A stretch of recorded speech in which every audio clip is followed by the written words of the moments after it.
All right, topic one. We got the Clippers and Kawhi Leonard. They are currently on a 6-game win streak. Kawhi during this win streak is averaging 40 points per game, a little over 2 steals, a little over a block.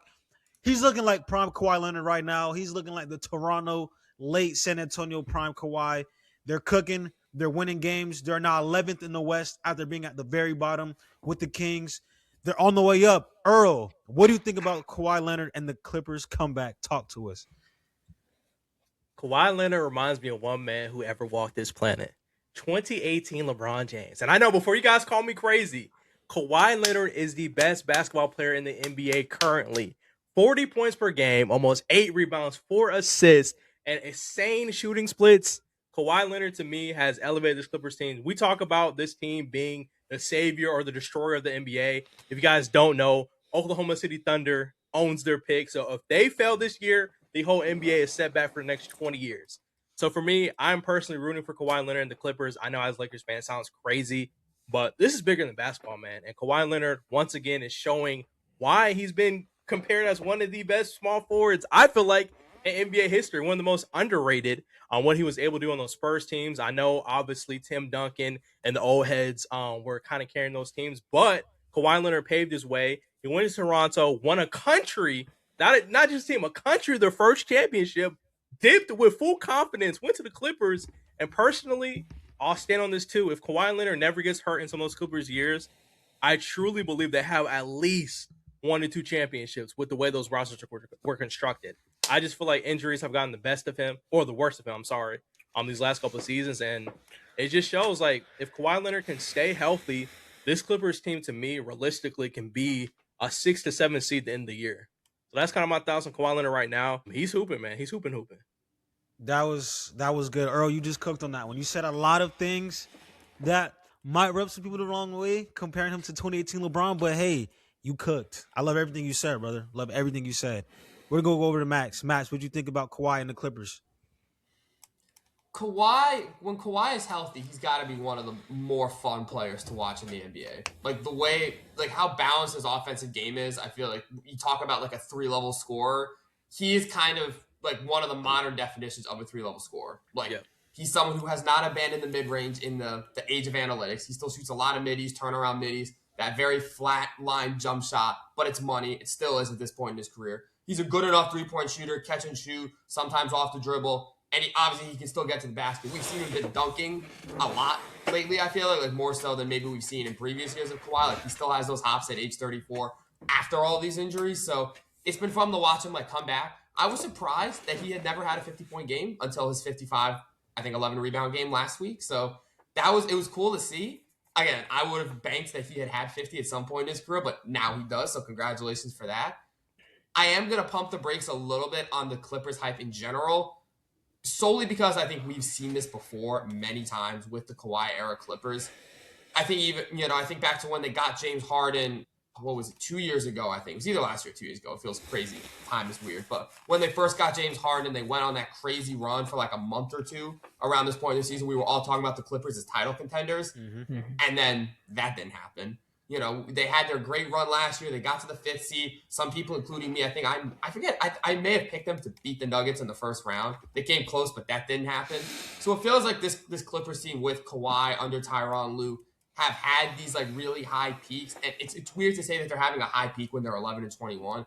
But the last like 2 weeks, funny enough, since they got rid of Chris Paul, they've looked better. Although I'm not ready to say that this is a playoff team. I'm not even ready to say that this is a play-in team. There's still 10 games under 500. I know Ty Lue has the goal of ending the year at 500 or better. That's going to be really tough, especially in the Western Conference. They have had some good wins, especially that one against Houston they got like a week ago. I think that was a standout win against one of the top teams in the West. But I'm not ready to say that Kawhi can A, keep this up for a whole season, or B, that this team is complete enough and has fixed enough of their problems. I don't think Chris Paul was the only thing holding a 14-seeded Clippers back from being a 4-seed. So I'm happy to see it. The NBA is better when Kawhi is playing well and healthy. Obviously, Harden's still doing his thing. When you have 2 top 20 players in the league like they do, they should be winning games. But I'll believe it when I see it. Like, I'll believe it when I see it for more than a 2-week span. All right.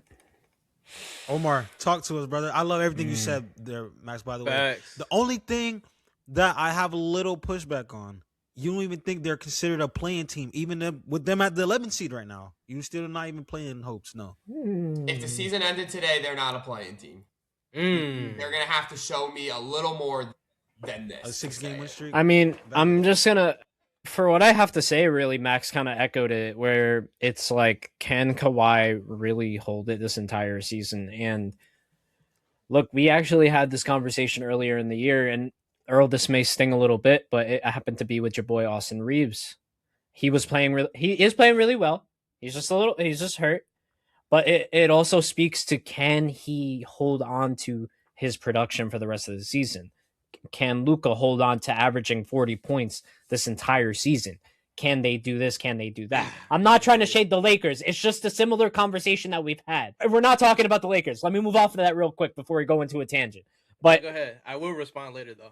Fair enough. But it is the same thing. It is the same thing. It's the same logic where, can Kawhi Leonard hold his production to this standard the entire season, to where they can be this 6 seed that Earl was talking about, or the 16 that Jay was talking about?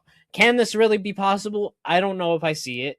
I don't know if I see Kawhi really keep averaging over 40 points a game. Obviously, I can probably see the other stints happening, but I don't know if I see that, especially with James Harden next to him. Do we really expect him to do that all season? I don't know. So that's just my opinion on that. And Earl, please respond to the Lakers. Let's make it quick though. No. We're gonna let Jay go first. All right. All right. So here are my thoughts on Kawhi and the Clippers' dominance right now. I don't think this is a fluke. We see it every single year. When Kawhi Leonard is healthy, the Clippers are a top 5 seed. Not even the Clippers. When Kawhi Leonard's healthy, his team is a top 5 seed. Don't roll saw me with into the that. Spurs, saw with the Raptors, saw with the Clippers last year. The Clippers were a 3rd seed last year, guys. 3rd seed, and Kawhi had that 2-month stretch where he was killing everybody, every game. We saw in the playoffs, first round against the Nuggets. He was killing that series. Like, he just went up against the best player in the world, Nikola Jokic, and lost. So be it. Kawhi Leonard in these last 6 games, y'all. 39 points per game, 8.5 rebounds, 2.7 steals, 1.5 blocks, and listen to these shooting splits. 53, 44, 94, 70% true shooting. This is over a 6-game sample size.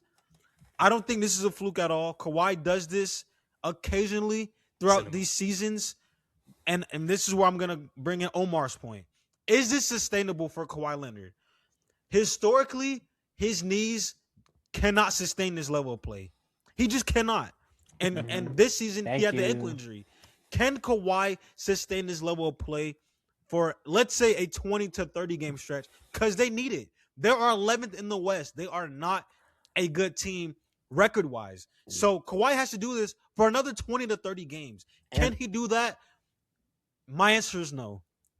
I do not think Kawhi can put up this level of play for this long. They're getting great play out of Brook Lopez. I thought Brook Lopez was washed. Ever since Zubac went out, Brook Lopez is like, I can play basketball again.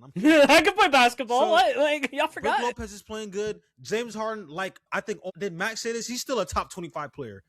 James Harden is still giving you 20 and 8. I think him and Kawhi are both top 20 right now. Kawhi is still giving you his points. James Harden is still giving you 20 and 8. And you have a whole bunch of playable guys around this team.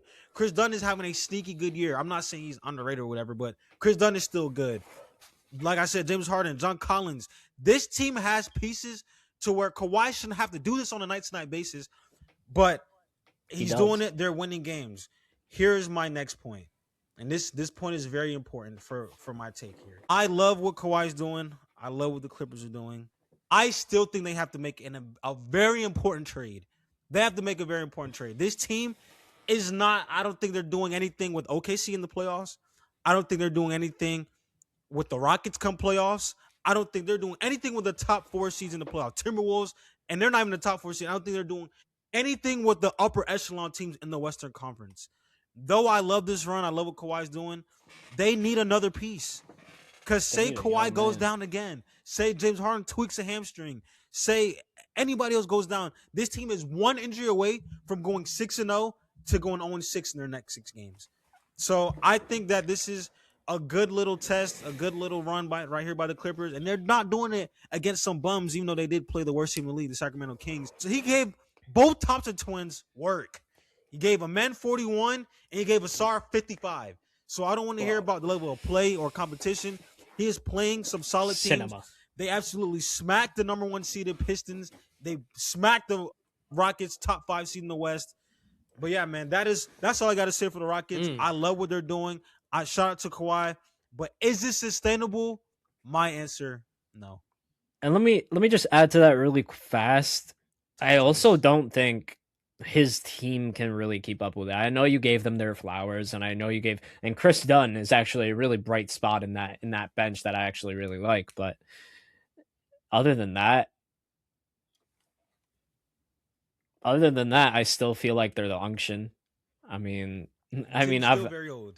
team is still very old, and in a team where our last championship was the average age of, correct me if I'm wrong, 23, 24. Last championship? Oklahoma City. Oklahoma City's average age, because they just have freshly drafted guys and Alex Caruso and Isaiah Hartenstein. Like, it's nuts. And another thing that Earl said, this run right here by the Clippers will make or break the league. Literally, if they're not good, so worst case scenario, OKC gets a top 15 pick, because that's how bad the Clippers started off. Yeah. So they got to turn it up a notch, because if OKC gets anybody in the top 7, even if it's Cole Pete, Peterson, anybody, I don't care who it is, the league's cooked. So, and they will probably on to this next topic though. Yeah, I'll just say this. Clippers? Let him respond. I'll just say one thing. It's gonna take me 30 seconds. By the way, don't ever disrespect King Luka as if he's not. I'm not saying I wasn't Luka. He's not the leading scorer in the NBA right now. I wasn't talking about Luka. You mixed in Luka too. You're like, he's not. I said to average 40. Is he? Reeves is not 12, top 20 in scoring in the NBA right now. He is, but that doesn't mean he can average 35, dude. We do our. That's all I gotta say. I have a. They both will be in there. I'm sorry. I'm sure they will, but that also means that somebody will have to average more than 30. Little inefficient merchant. He still gets his points though. All right, I'm ready.